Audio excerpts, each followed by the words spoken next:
And the doors are open.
Ilmo was nervous. His palms were clammy. He lowered his phone. Mulligan isn't picking up. Yako shook his head, pointed at his own phone. Same with Thornton. Ilmo didn't like it. No one was answering the phone at the workshop in Watery either. Something was up. It had to be the writer. Had to be. The Koskela brothers were crouching in the bushes across from the Elderwood Palace Lodge, its light shining in the night. They couldn't wait any longer. The brothers knew Saga was in Watery visiting her trailer. Going now was their only chance to do this without hurting her. Ilmo stood up and a crowd of deer masks looked his way. Okay, this is it. The writer is the target. Take him down and it's all over. Only shoot the Fed if you have to. This is our big moment. We watch in the night. The crowd murmured the chant back to him. Ilmo turned his face to the hotel. He could see Saga's partner in the window.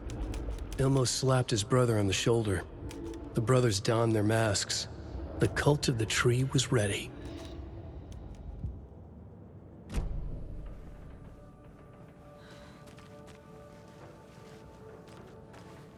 Poor thing.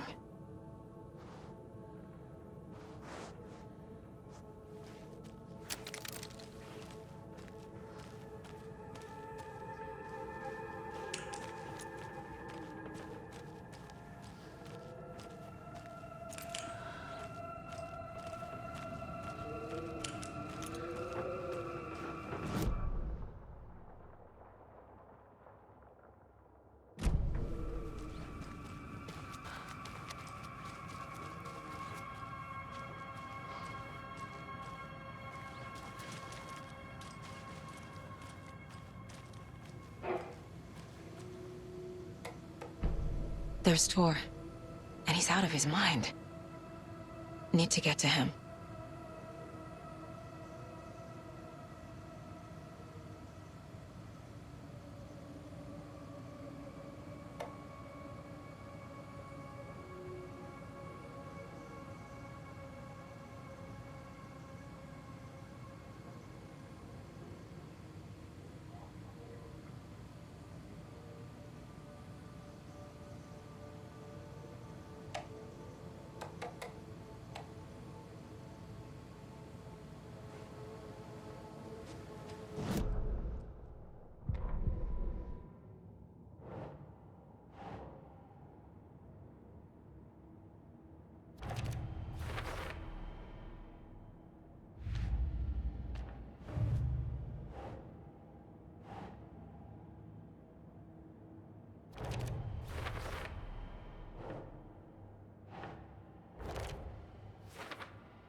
Need to catch up with Tor.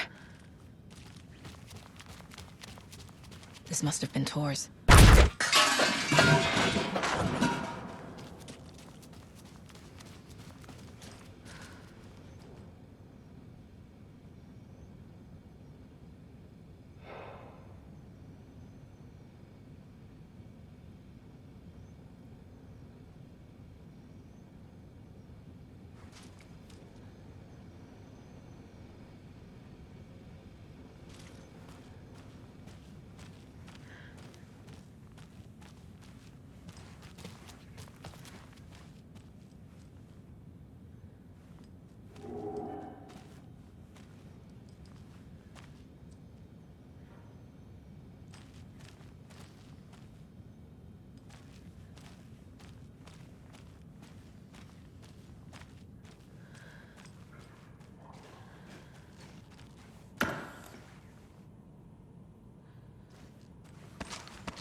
Tor?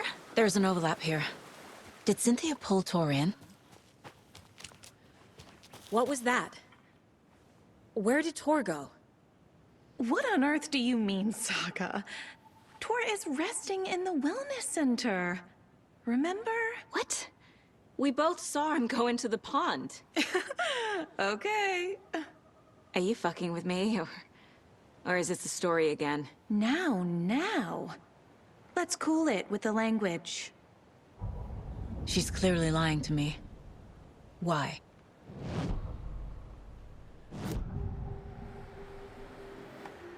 Rose watched Tor go into the pond. Why is she lying to me? The secret mission for Alan's #1 fan. The hero will say Wake has returned. We're all characters in his story. Gee whiz. I'm not his fucking character. But I can use that phrase to make Rose stop lying to me. Wake has returned.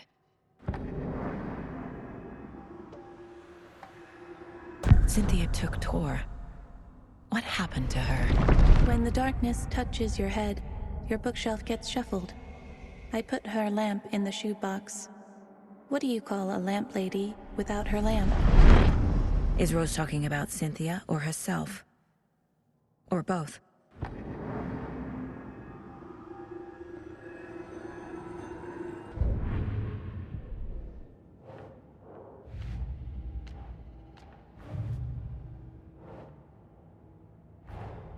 Tor disappeared into the pond. It's another overlap. Has to be. How do I get inside?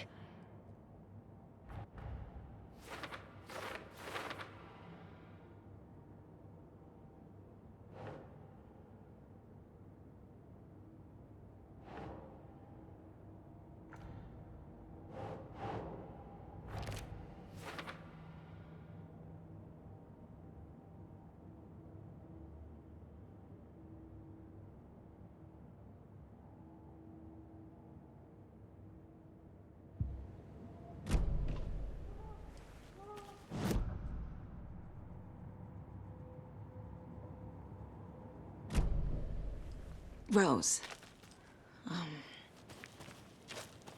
Wake has returned. my God. You're the hero! You're here to save Alan! I feel so silly for trying to keep you out of the wellness center. I locked Tor and Gale in there after they lost it, and I didn't want you getting hurt. Before I forget, here's the page Wake told me to give you. Oh, and you'll need my keys to get around.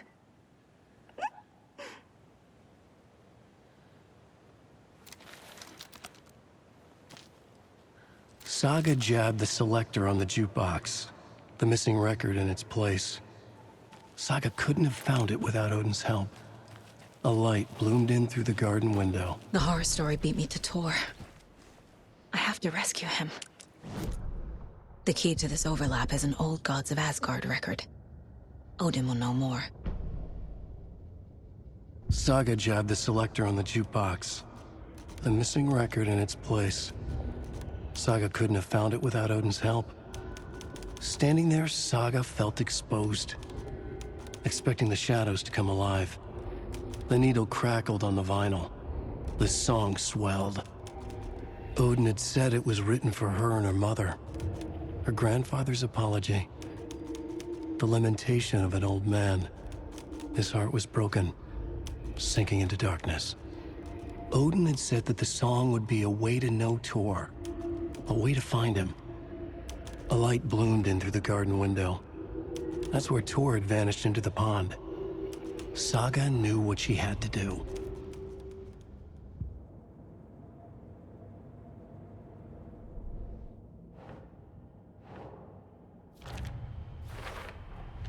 The page says the record will open the overlap. Or is the page predetermining it? Am I just playing into the story?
The page mentions a missing record.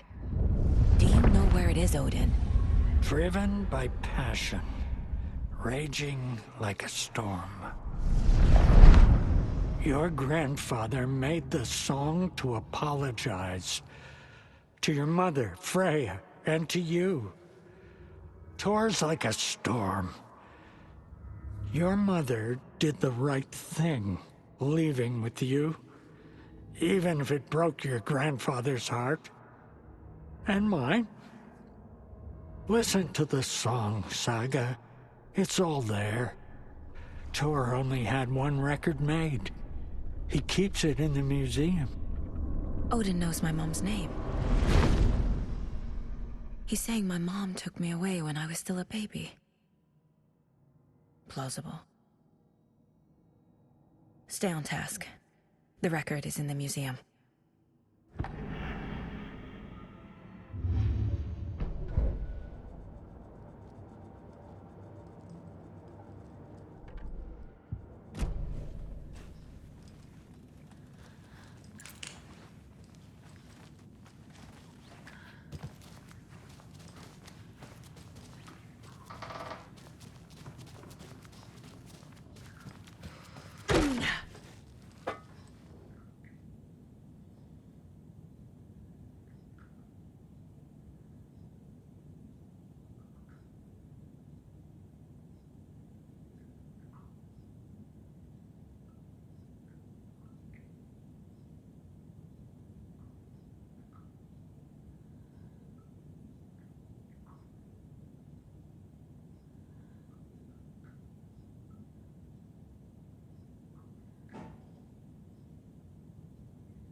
Anger's Remorse.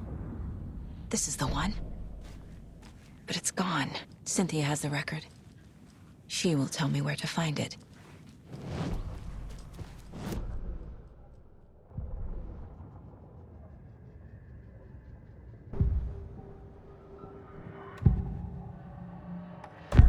Cynthia targeted Tor specifically. Why him? Deal with the nasty Anderson fellow. His heart was broken. Cancelled. Leaks started appearing. It was too late. Shut her out of her own case. The Dark Presence is using Cynthia to keep me from talking to Tor. Where is Anger's Remorse now? Beauty is a young girl in love. Her rock and roll cliche. The shadows to come alive. A gift. An on-off death wish. She has the record. I can get it out of her.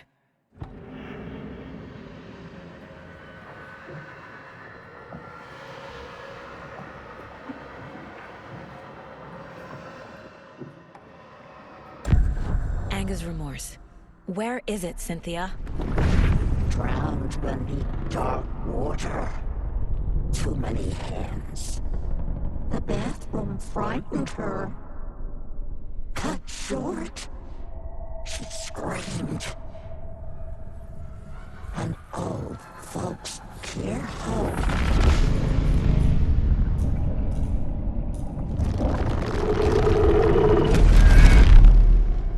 The Anger's Remorse record is in Cynthia's room. In her bathtub.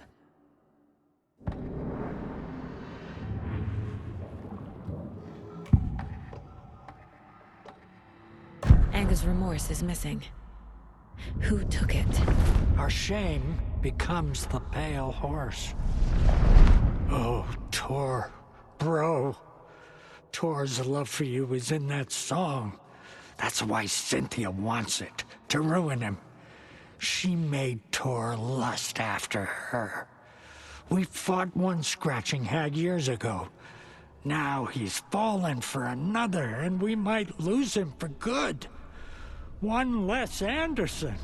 That isn't going to happen. Cynthia has Tor in the overlap. Anger's Remorse is the key to get there. I need to make Cynthia reveal its location.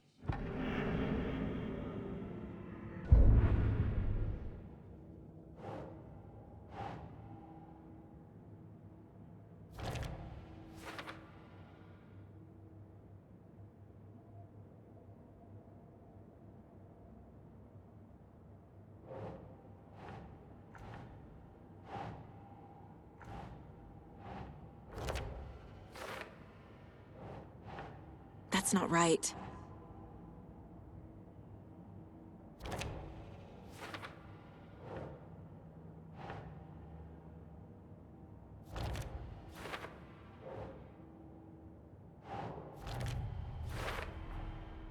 A bathtub, a pond, a lake.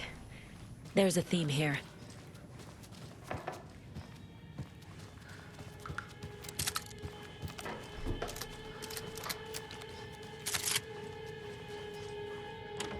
Getting in is forbidden, for your own safety.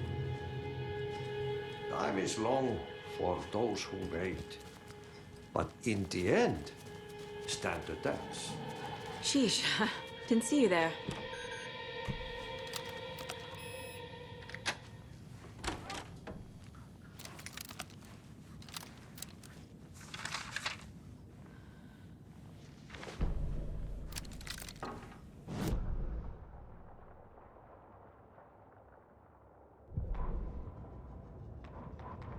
Saga jabbed the selector on the jukebox.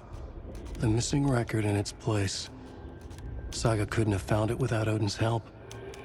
Standing there, Saga felt exposed, expecting the shadows to come alive. The needle crackled on the vinyl.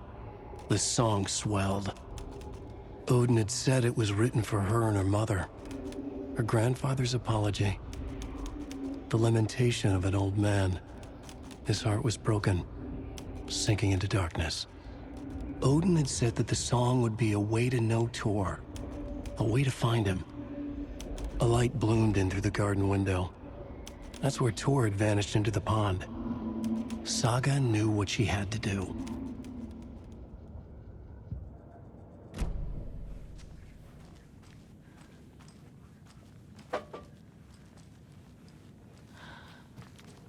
Damn lights. Key fob's no good without power. No use crying in the dark place. What has been has gone. But Draco doesn't look like this. You can go to the basement and check the generator. But look out. You can never know.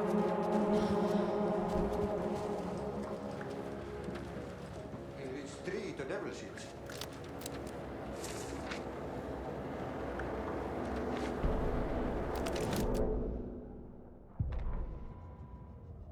Odin Anderson stirred in his bed, his vision hazy, smudged. He felt weighted down by an ocean of dark water. Through the haze, he made out Saga. Odin felt useless. He wished he could tell Saga how his silly faces made her smile when she was young. Too young to remember. Odin used to joke that Tor was her grandfather, but he was the Allfather. He smiled at the memory. Odin was the kinder of the Anderson brothers. Tor lacked patience, more volatile. The brothers fought a lot, but they were inseparable. Now Tor was missing, dragged into darkness. Odin could feel it. Time was running out for both of them.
Emergency muster point! You all should stay out here a while. Until it's safe. I'm happy to get out of that house.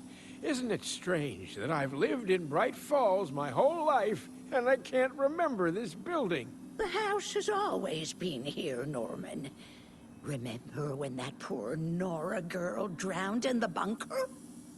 Those Andersons got it so cheap because it's haunted. You get what you pay for. Is there anyone who didn't show up? A few. Artie, Gil, Cynthia.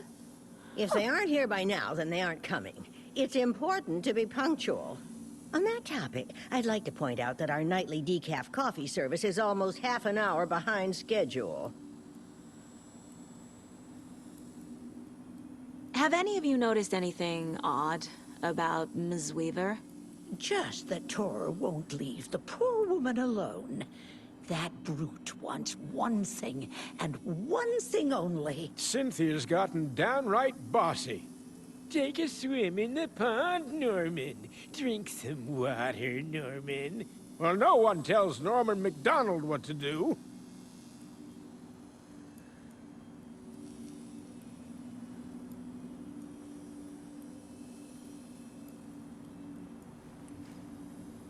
Hello there. Are you Pat Maine from the radio? That's me. And you're the federal agent everyone's been talking about. Would you have time for an interview at some point? Oh, sorry. I'm kind of in a hurry right now. Love your show, though. Very informative. Thank you. Never compromise on quality. That's my motto. We'd be happy to have you on the show anytime, me and my listeners.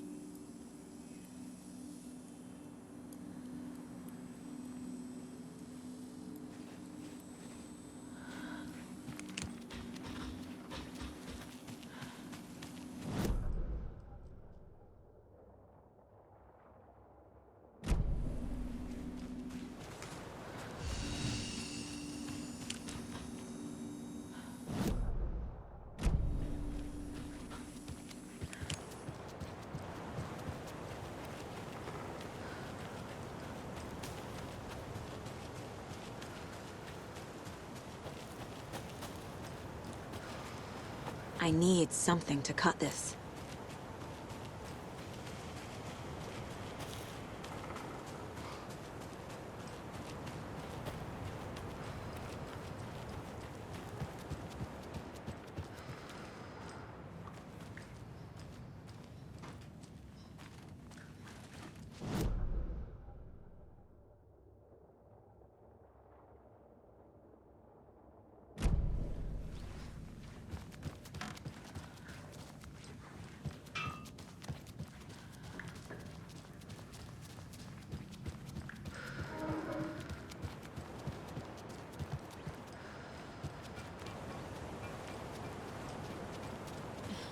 Can't open this with my bare hands.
Key fob's no good without power.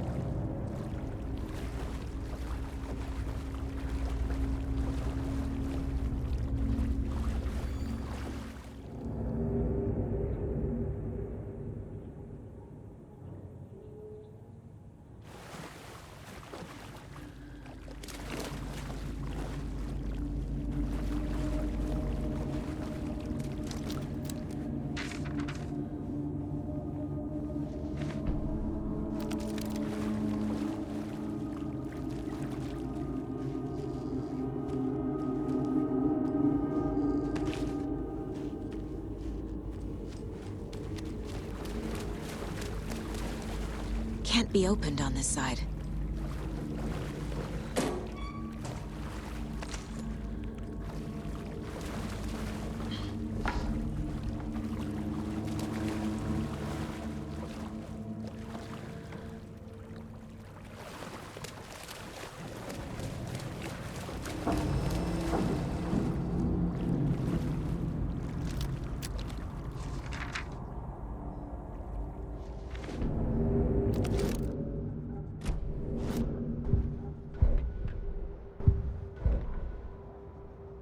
Emmett Elwood had had enough.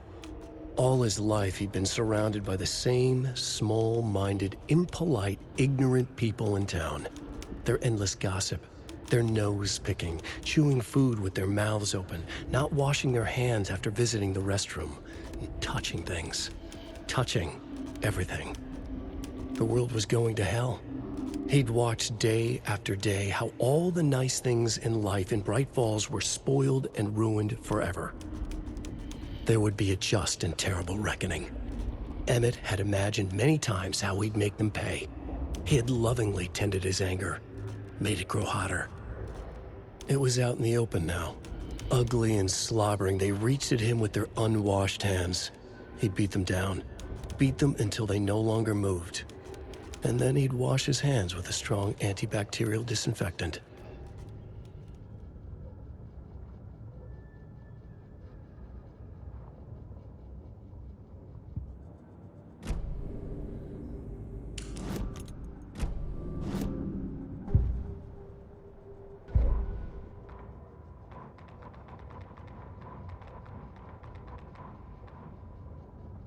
Wheeler used to be the agent of a manic-depressive celebrity writer, Alan Wake. Wake had various addictions on his back, an on-off death wish. Wheeler had seen a thing or two. Wheeler paid a lot of money for a good shrink. Got himself convinced that all the nightmares he'd seen leading up to Wake drowning himself were just his imagination. PTSD. Now he had pills to keep the shadows from his sleep. But the Andersons were something else. The nightmares were starting to creep in again. Or maybe it was the drugs in the air. Wheeler hoped it was the drugs. The Andersons were so old. Vampires. After every gig and the party that followed, it took them weeks to bounce back. And they never did completely. Each time Wheeler expected them to croak.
Power's off.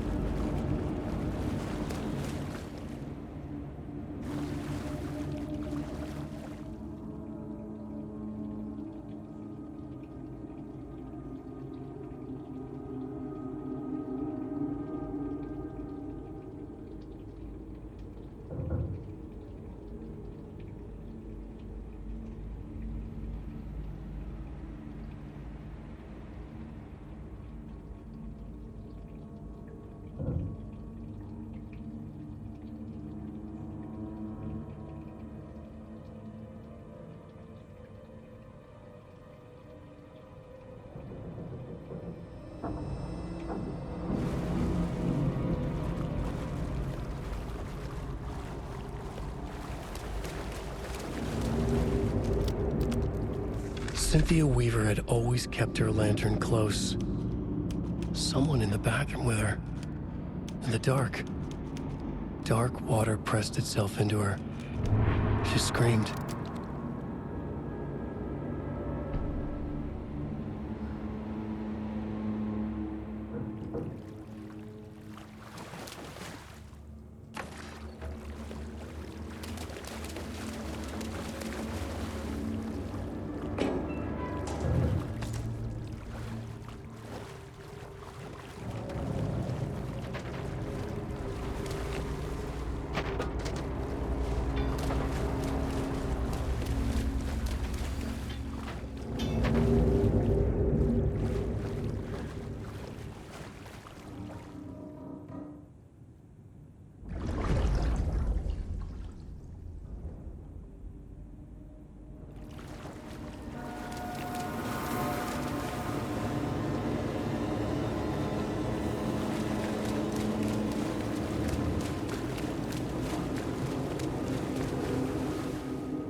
fuse.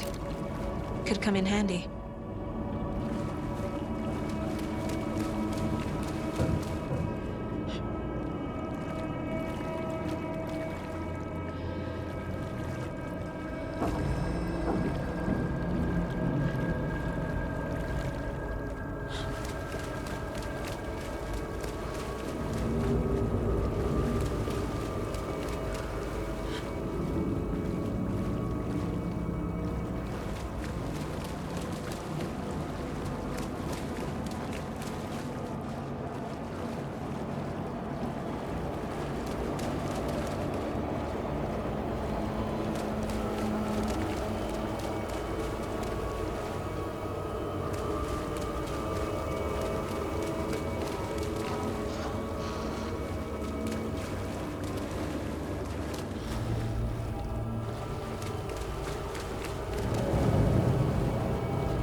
Key fob's no good without power. Shit. I need to get the power back on.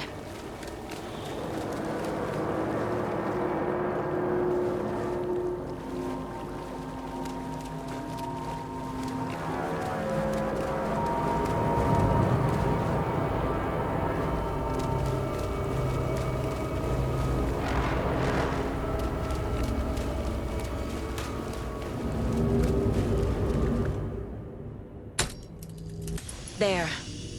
Power's back on.